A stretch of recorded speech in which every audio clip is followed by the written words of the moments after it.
Hello and welcome to Economic Security Watch, the podcast that takes you direct to the individuals and stories reshaping the investment landscape. I'm Danielle Myles. Before we begin with today's topic, I want to mention our monthly newsletter, which delves into the most important developments around economic security. Subscribe now at FDI Intelligence or at the link in the show notes. In this episode, we're talking about the commercial opportunity that lies in policymakers' shift towards an economic security mindset. After 2 decades of globalisation, a world where more governments are focused on autonomy and reducing foreign influence may not seem like a welcoming investment environment. But one company's transformation in Italy is betting on the exact opposite. Earlier this year, Nasdaq listed Genenta Science overhauled its strategy and announced it will soon be called Centriforge. Its primary focus is now on acquiring companies that fall within Italy's national security framework. Is this a tactic that other companies can employ? To talk this through, I'm joined by none other than the company's co-founder and CEO, Pierluigi Paracchi. Pierluigi, thank you very much for joining me today.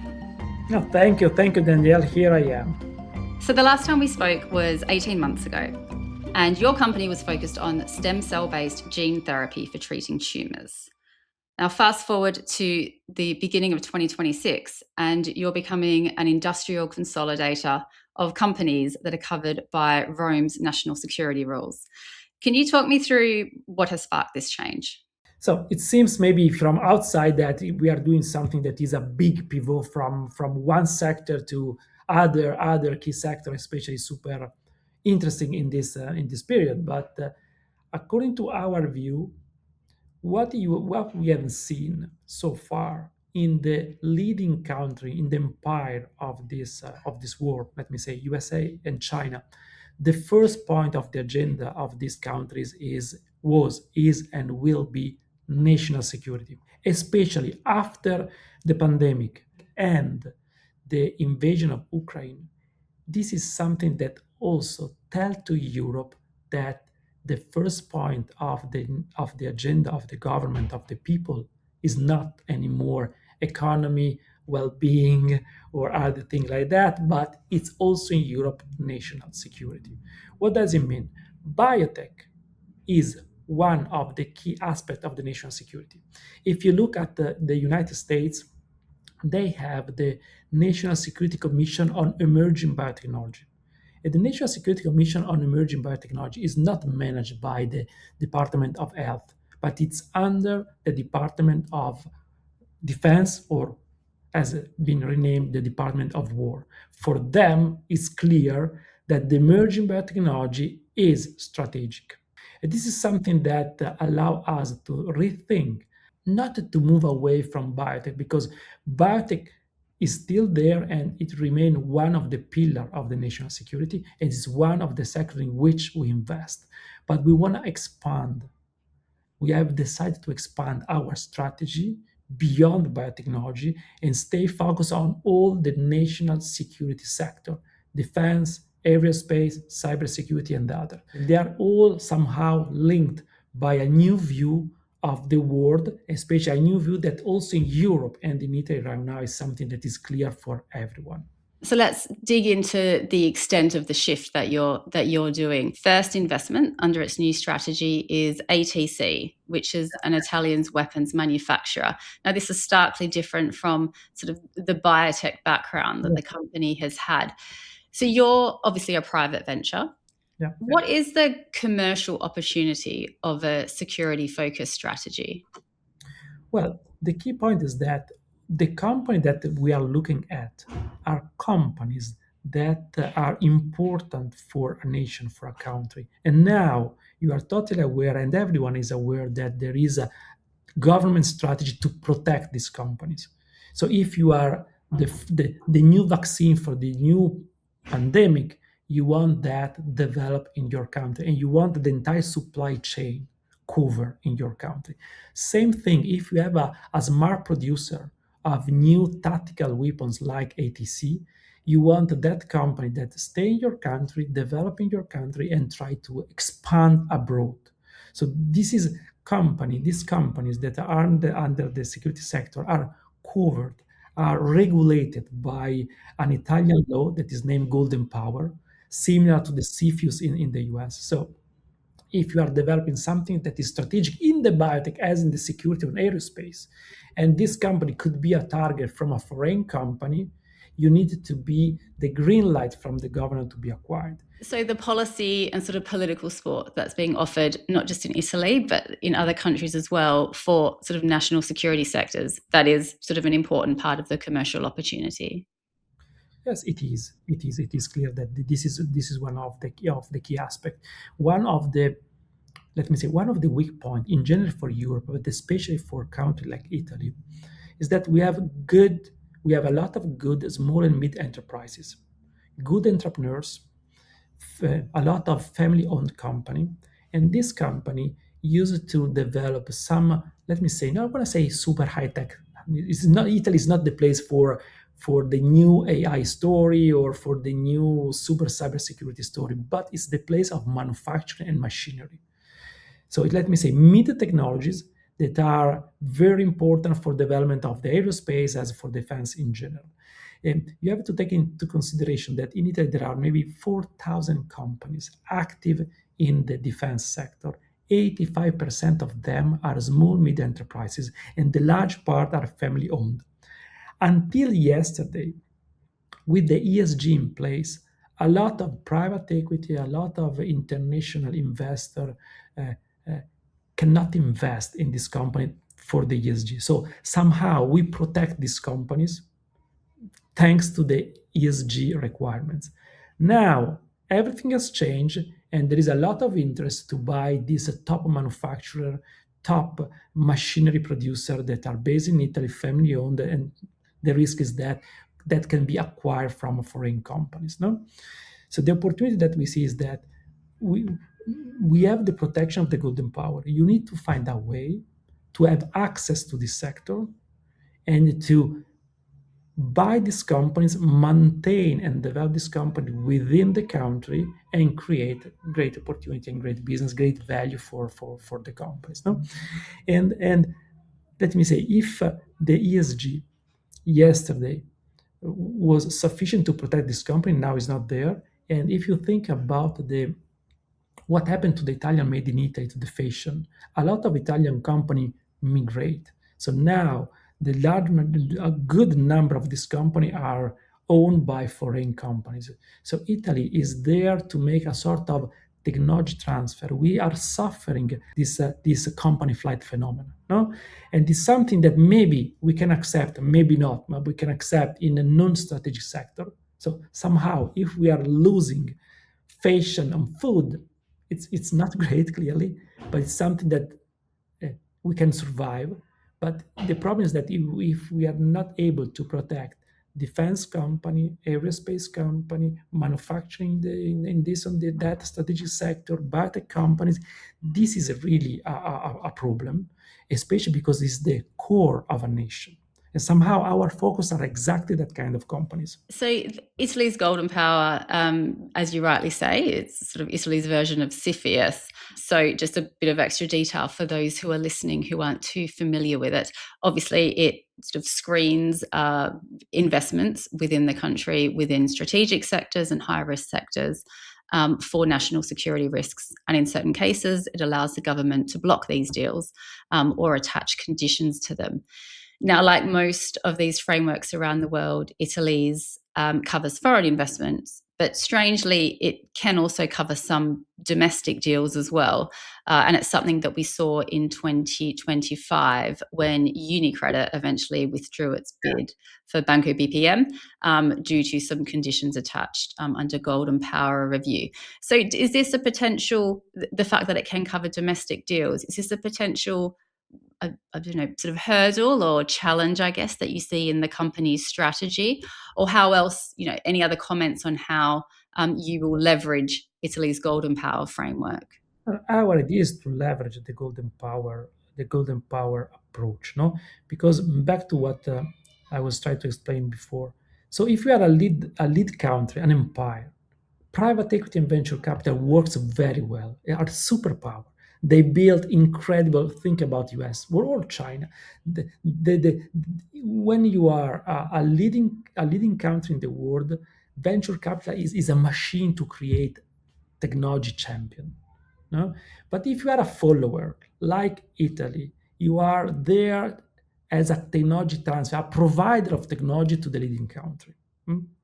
This is something that clearly uh, uh, cannot work if we want to create our ecosystem. The golden power per se, as the CFIUS, is only, let me say, a veto, is not a solution. You need to put together a strategy that is based on the government rule, on the golden power view, but on the other side, you have to put some financial instruments or companies or aggregator as us that are supporting this strategy and can keep the company alive, expand the company within the country, and create a strong ecosystem. Because if you think about some technologies, you need your own technology. Think about the cybersecurity story. If you have a company, and a private company that's super active in cybersecurity and work with the Italian Air Force or with the Leonardo or the Italian Prime, that company, even if it's private, cannot be acquired by, let me say, a Russian or a North Korean guy, no? Because this is part of our stories, our security. But you need to provide money to this company, you need to provide finance to this company, you need to support this company to grow within the rules. We're here talking about economic security, which there's no secret that there's no agreed upon single definition for this because the concept is still quite new. I mean, in general, obviously, it's considered an extension of national security, perhaps to more sectors. But you're the one who's building your company around this concept.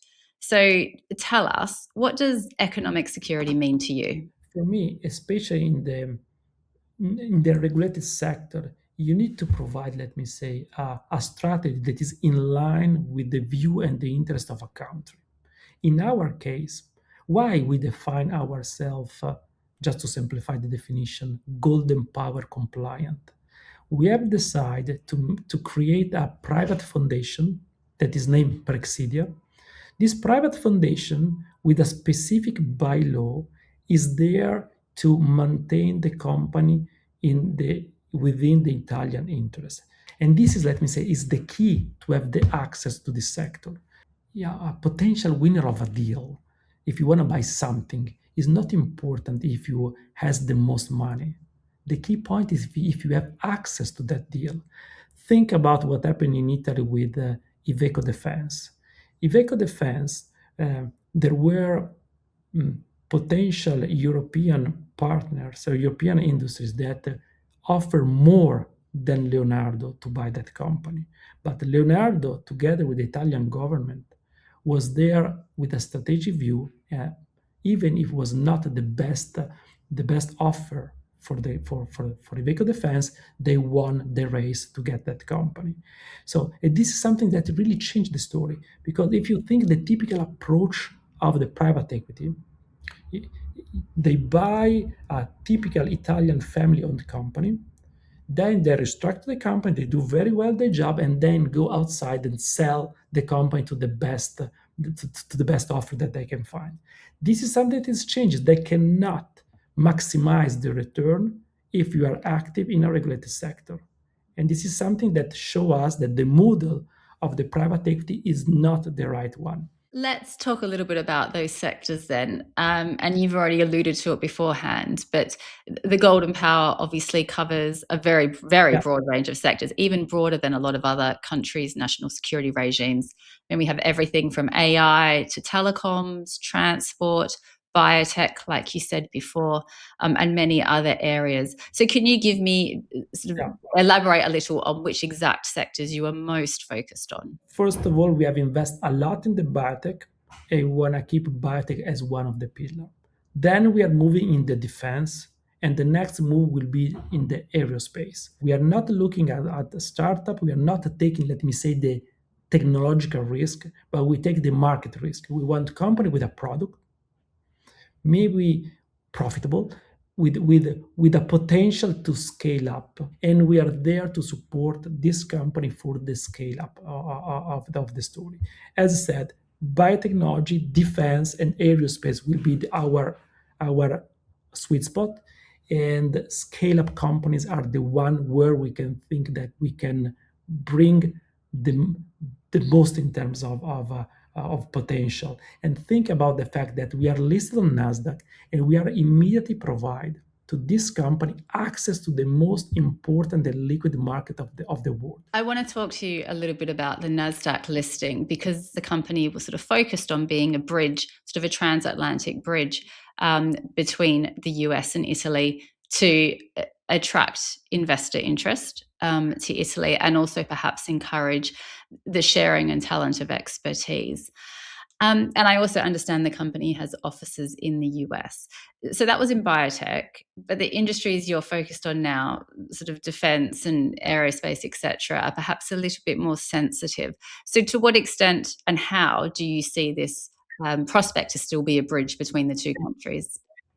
I don't know if you are aware, but Italy is the number 6 as a producer, manufacturer in the defense sector. The fact that we are listed in the US allow US investor, international investor, to have access to this market. So where we see the bridge, from the beginning of our story, even when we were focused on only on biotech, our idea was to leverage the fact that in Italy the valuation are lower, the cost of top scientists, top engineer are really cost effective compared to US. But the market, I don't have to tell you, but the financial market is there.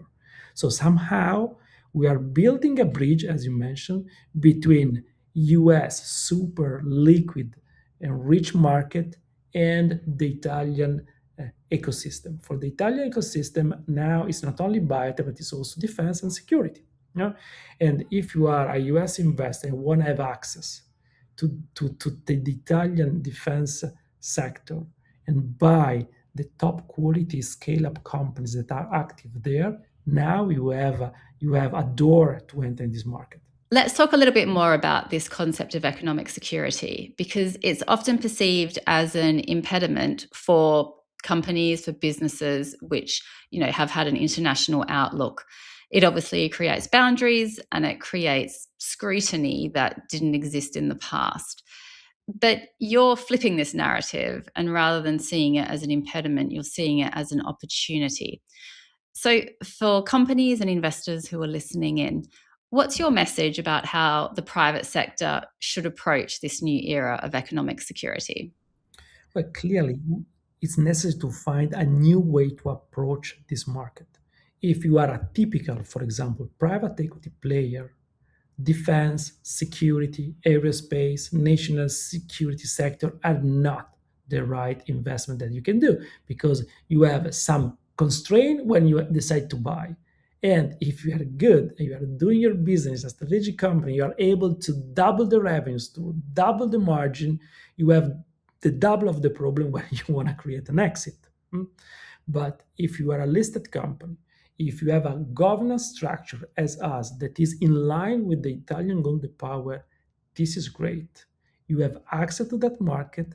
You control the governance of the compound that is there and is stable, and the investor can buy and sell thanks to the fact that we are listed. So the key is the combination between be listed and a stable governance. If you think about Leonardo, in the case of Leonardo or Fincantieri, that are the two Italian primes, in Fincantieri, the large majority is owned by the Italian sovereign fund, CDP. For Leonardo, the 30% of the company is owned directly by the Italian Ministry of Economic. Somehow, in that case, like for the example of Lockheed Martin, Intel, or Palantir, no, the governance is stable, and the investor can bet on the growth of the company. We have done the same, but in a different way, based on the fact that we have a private foundation that is there as a guarantor for the golden power. So that can provide us the access to the market. And the investor can buy and sell stock believing in the growth of the story, because we are listed in the most liquid market of the world.